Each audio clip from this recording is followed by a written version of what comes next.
Awo nno mukyala wa Sb4 yaviiriddeko Antaylor okunoba oluvannyuma lw'okuzaala abalongo. Byonna binyumu byolabiddeko naye nga byewuunyisa. Kitalo nnyo, Dammam afudde ate nga ne Miss Dammam Maziga mereere. Wasuze otya Sb4 gweno omulungi ampuliriza Channel Media Call. Subscribe for more updates, like, share and comment. Teweerabira okunyiga notification bell obenga notified bwe ntekayo video empya. Ate nga n'ekirala tuzula omwagalwa gwena wena alina omwagalwa wa mubuusaboosa. Tuzula omwagalwa wo nyongera okuyozayoza abo bonna abazudde naffe omwagalwa waabwe. Congratulations n'abo be batateebye, tusaba Katonda abawe bwe musinga okwagala. Tulina airport pick up, tulina services ennungi, tulina free wifi, tukutunako kawobe emisana kawobe ekiro, ebbeeyi nsamusamu yakuteesaako obuteesa. Mukwano nno twesige tojja kubeera ate nga wojjusa. Services zaffe ennungi nnyo ddala nga bw'okiwulira. Ate nga n'ekirala tusiba ebirabo, tulina money towers, gift hampers, money bouquet n'ebirala bingi nnyo. Tukola surprises, tukola delivery. Naye wenna eyandeetaze okusurprisinga abazadde bo n'obagulira ebintu nga tolina bw'obiwa kuba batwalira bibatuusizayo. Tuleka transport munnange, ebintu tubitwalira abazadde bo tubakubeko surprise nabo beewuunye. Ekirala katubeera ate nga tugenda butereevu ku nsonga ezatulese olunaku lwa leero, naye nga tugenda kusookera ddala ku Antaylor omukyala eyamunobezza mu bufumbo. Ate tubere nga tweyongerayo. Munnange oba mujjukira ka vidiyo nga Naalongo Antaylor ne bbaawe basanyuka nga aliwo abaweereza kesi y'ebirabo by'abalongo pampers, nga mulimu pampers, nga mulimu obugoye. Munnange mbu nkiteekako nnyo essira. Omukazi tumuzudde mujja wa Antaylor. Bano abakazi abakulu be UK. Manye UK wali abakazi bakulu bannange. Mboyo omukazi oyo muninkini wa Sb4. Mbwera bali nnyo mu kapango ka kutwala Sb4 e Bulaaya eyo, naye mbu byabadde bikyagaanyi. Era mbu oyo omukazi yaleetedde Ani okuva mu mbeera. Oba gundi eno depression y'obwannakawere Ani yeemuluma. Naye nno n'omusajja akugamba asanyukira ebirabo mujjawo byakuweerezza. Mukazi wattu yafukamira n'ofukamira. Nagamba naye maama Naalongo. Manya nga yamuyita atya? Erinnya ndyerabidde. Bannange weebale nnyo. Bannange munnange. Omukazi nga yasanyukira birabo. Nga yasanyukira pampers. Bannange pampers nezo zitutawaanya. Kuluna ndowooza abalongo bakukyusa ng'emu kwemu. So nno nga mujja we yamuweereza ettu. Abasajja bajooga. Abasajja bajooga. Eno mbu alina we UK. Eno mbu manyanga we Dubai. Eno mbu ateera maama we. Mbwere kale kwegamba wogattako obwannakawere n'ogattako neyo postpartum depression. Obigattagatta nga bannaye Ani oba yandyewummuzaamu. Bwetaba sikiiti oba nga sitanti nga bwe bakyogera. Bannange nze mbeera Ani nandyewummuzaamu kubanga toyinza kugattako kubeera ng'oyonsa abalongo. Weegatteko n'okweraliikirira mujjawo. Weegatteko n'okukyawa bbaawo. Kale byonna tebigatta. Mukazi wattu no postpartum depression esuulira ddala abakazi eddalu. Olaba obeera mwana omu n'akuwunza naye ate abalongo. Mukazi munnange mukulu munnange Ani weewummuzeeko abasajja bo bwe batyo tebalikyuka. Ate singa mubadde musobola bannange ne mugenda ne muwuliriza ono omukazi Omumerika eyatadde episodes 5 of whom the fact did I marry. Mwandigenze ne muziwuliriza kubanga you can be speechless eri abasajja. Abasajja ole mwana yenga yoyo mujja wa Ani. Akatusabe Katonda bireke kubeera bituufu kubanga bannange kikuba enkikwe okubanga mumaze ebbanga ddene nga munoonya omwana awuze. Katonda abaanukudde indabo omusajja omuzaalidde abalongo ate nga nalukindo ate n'amala nakubako omukazi omulala envuumuulo olw'okubanga alina ssente. Kyanaku nnyo kyanaku ddala naye bibeera bituufu tusaba Katonda agumye Antaylor, naye bibeera nga si bituufu nga sitanti.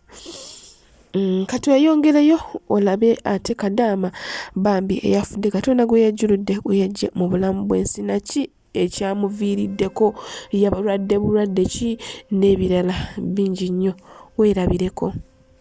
Yafudde dda omukyalo ono ye mufu. Inna lillahi wa inna ilayhi rajiuna. Omukyalo ono bamuyita Anisha oba atukunda Anisha. Abadde Saudi Arabia munnange kaput. Omukyalo ono abadde ali mu kampani gye bayita Demako Saudi Arabia. Yava mu kampani e Uganda bagiyita Ebo Tiger eri Mengo.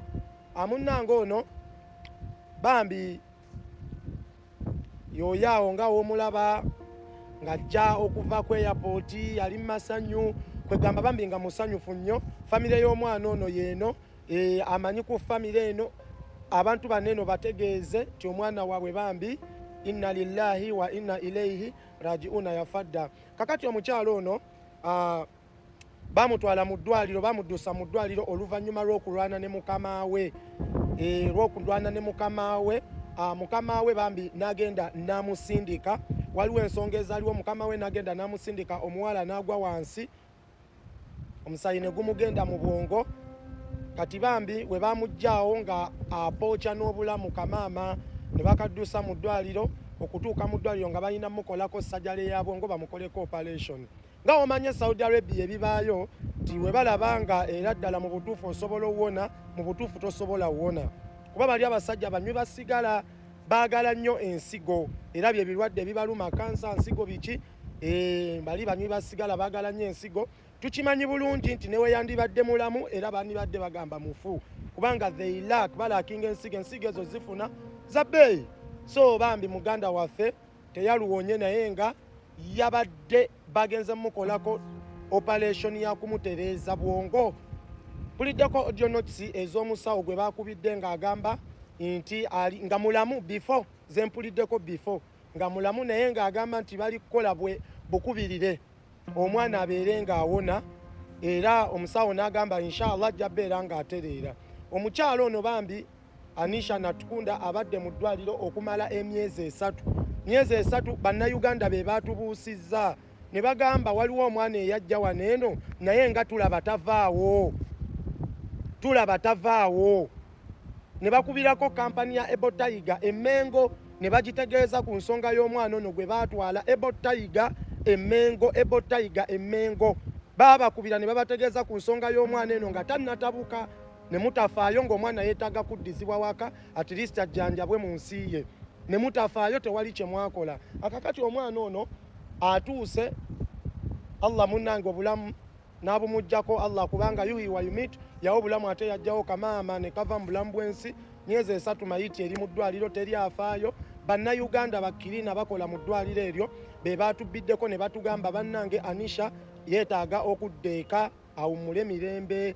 Omwana yafadda amaze emyezi 3 nga mufu mufiriza z'Abawalabu tebamugjangayo. So gwe wenna gwe kikwatako ng'omanyi omwana ono omanyi famire ye bambi mutuyambe. Omwana yakubibwa yasindikibwa n'agwa wansi ku cement ku tiles ezo ez'Abawalabu. Omusayi ne gumugenda mu bwongo. Bwe gwamugenda mu bwongo mutwala okukola operation Mungu yazza bibye munnange. Amaze emyezi 3 ali mu ddwaliro tavangayo. Bamuyita Atukunda Anisha oba Natukunda Anisha ali Saudi Arabia mufiriza yafadda.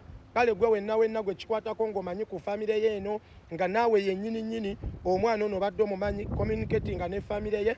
Ebo Tiger Company twabagamba mutubuulire ekigenda mu maaso. Bwe muba nga temulina ssente zizza mwana ono tumusondere mwagaana temwafaayo. So bannange ekyo kye nsobodde okukola. Inna lillahi wa inna ilayhi rajiuna. Kitalo nnyo baganda bange bali mu diaspora. Mukama bw'atyo bwageze. Kitalo nnyo kitalo tusaba omwoyo gw'omugenzi Omukama agulamuze kisa amusonye ebyamusobako ankotadde ne family ye agigumye. Katugende butereevu ewa Miss Dammam obeere nga weewulirirako weerabirako n'ensonga lwaki ali mu nnyiike. Ttiimu Mado ne Miss Dammam bali mu nnaku olw'ensonga bweti. Njagala obeere nga weerabirako ate oluvannyuma olabe ebigambo omuwayifu wa Mado omupya byawogedde ebikoona Miss Dammam. Omwana alina laavu Tompaayiriza. Oyina laavu. Tompaayiriza. Eri nkambwe. Nensonyiwa. Banange eri nkambwe. Nsobola okutta omuntu nze nasooka nenzirikako olumu by the way people. Ng'esuse kuba ntayina zirika nazirika eri ojigadira atundikira. Ompaayiriza. Akuwa cameraman nti abikwata. Nazirika. Kwata kwani. Akuwa wa cameraman nti akola ki. Tabikwata naye andika kutaka akanti baby obina we nazirika. Ndajika wali onsuba bati n'onkwata netoloza bati emala nenzirika ati wansitulanga tonalwala tojjukira munnange munsonyiga kiripo ako saakabawa mwali mugenda kuba mwamugenda gamba noono mwana tijja simwe muli banugu bandon mugenda gamba nange no mwana nga atijja mwana banange nze nayisibirangako banange bakozi bagaba muno ki akayimba kesitagala nokola kina kuyimba akayimba kesitagala kuyimba omanyi lwaki sagala akayimba mbamba bali bagamba mpo mukwano bunyuma we gwe gutandika nze ngenza kuba baby Kakomeo. Sina na mani bye. Now, jawa tulewa neno. Jawa tulikuwa bambi. Nzenga mbera ngotu nga oli ku live yo.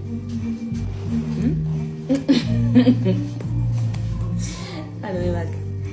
Omamba de bagamba mbu omukwana okunyuma we kuba gutandika. You people.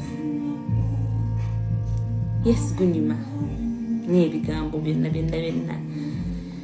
Nenze terikuzikiza. Nga bw'obiwulidde omwana atenze munne nga bw'alina laavu nga bwe yazirikanako olwa laavu ennyingi nabwe kityo oluvannyuma ttiimu Miss Dammam bavuddeyo ne Mado abaali babaagala awamu ne babeegayirira bakome buli omu yeetondere munne bakomewo baddemu mu bulumi obungi mu nnaku ey'ekitalo mu nnyiike nga bagamba baneetumisinga bali Mado ne Miss Dammam bwe baali olutalo oluliwo essaawa zino luveewo. Gwe okiraba otya? Okiraba nga kiri mu butuufu bwakyo oba nedda? Kozesa comment section otuwe endowooza yo. Eno message njagala egende eri Madamu Miss Dammam. Amidst all the challenges you're going through, humiliation, pain, stress, yes, you've stand as a woman. I support you 100%. You are a woman. You are a true woman. Bingi byenkuyigiddeko nganzo omu. Ntegedde omuntu vali y'omukazi gwe kubanga asobola okukuumako ku byama. Nkitegeredde ku ggwe newankubadde ng'ate oli muto. Kunze oli mwana muto naye olina engeri gy'ondeetedde okumanya vali y'omukyala. Bingi ebibeerawo wano ku media nolaba abantu nga beeyuza beeyambula bakola buli kimu naye gwe osigadde oli ku mulamwa. I salute you 100%. But miss, you should know that tukwagala nnyo. Mwatuleetera essanyu ku mutima gwe ne Mado. Mwatuleetera okuddamu okufallinga in love. Mwatuleetera okuddamu okutegeera ekigambo kwagala. Bantu mmwe bingi bye twalinga tukola mu bufumbo byaffe n'abasajja baffe nga si birungi naye mwabituleetera ne mubiteeka mu light ne tubiraba. Ne wabaawo ebintu ebikola nogaba maybe wano mbadde nkola bubi kankyuseemu naye nga tukijjeko mu abaana abato. Miss, please and please. Mado bw'aba alina kye yakola ekyakunyiiza okutuuka okuba nga mwajjawo enkolagana yonna, please, ffe ababaagala tukusaba mu buwombeefu mu mutima omulungi omusonyiwe otusonyiwe kubanga bantu mmwe tubaagala ge mazima, twabaagala muli babiri. tukyabaagala. Mukwano okkiriza bw'oba olina ensobi gye wakola weetonde naawe, weetonde, twetonze ffe tutuuse we tukoma. Tubeeko kale we tutandika tumanya munnaffe yeetonze kati katutandikirawo tulabe ng'ekintu banange mutusaasire. Muyina enkuyanja y'abantu ababadde babalaba nga bayitinga inboxes zaffe okulaba nga at least wabaawo ekiggwa. Please, ensobi zikolebwa abantu, tuyiga okwetonda. Muno tomunyigira kutuuka ku sseeryo. Kale ne bwe muba temuzzeemu kubeera nti muli balovers, you know, ne mukomyewo friendship. Ne mubadde musobola kugenda wala nnyo beyond, but bring back the friendship you had nga temunaba kufallinga in love. Please, mutumenye emitima. Buli bwe tuba tunuulira onaali eno onaali eri mbutuufu tetubitegeera, tuwulira bubi, omutima gutuluma. Walla omutima gutuluma. Miss, tubaagala, baana mmwe tubaagala, ge mazima. Mutusaasire, mukomyewo friendship. Bikwabanga bino ebyokwagala biri ebirala mubirese ebyo mubireke, but the friendship should be there. Mugikomyewo. Abantu babonaabona, tubonaabona lwakuba mmwe, tuvumiddwa lwakuba mmwe, batuwemudde lwakuba mmwe, and we contained it. Netugamba after all batuvume naye nga tuli ku mulamwa, ffe ababaagaliza tuli ku mulamwa. Please, mutuyambe. Abantu balumu emitima lwakuba bantu mmwe. Bambi omutima gutuluma, mwatuyisa bubi. Kale mujje mutugambe nti mwali muzannya content. Muveeyo mujje mukole live emu weeti mutubuulire nti mwali muzannya content, bino ebintu tubiveeko. Okitegeera?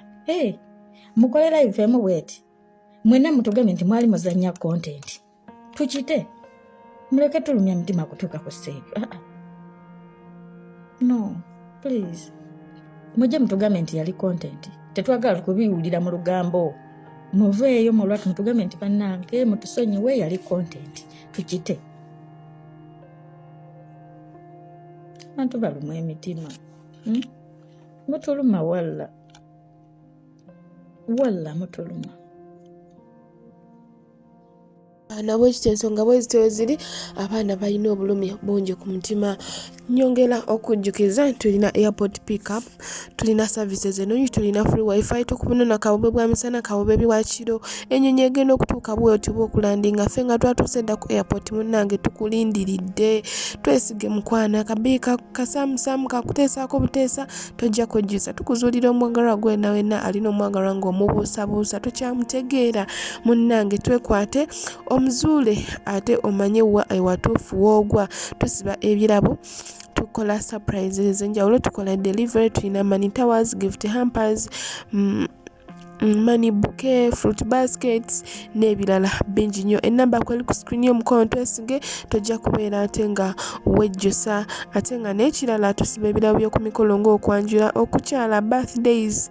Munnange twesige, tukusibira ebirabo by'omukolo gwe gulabike bulungi, gukuweese ekitiibwa. Kabeeyi kasaamusaamu ate nga kakuteesaako buteesa.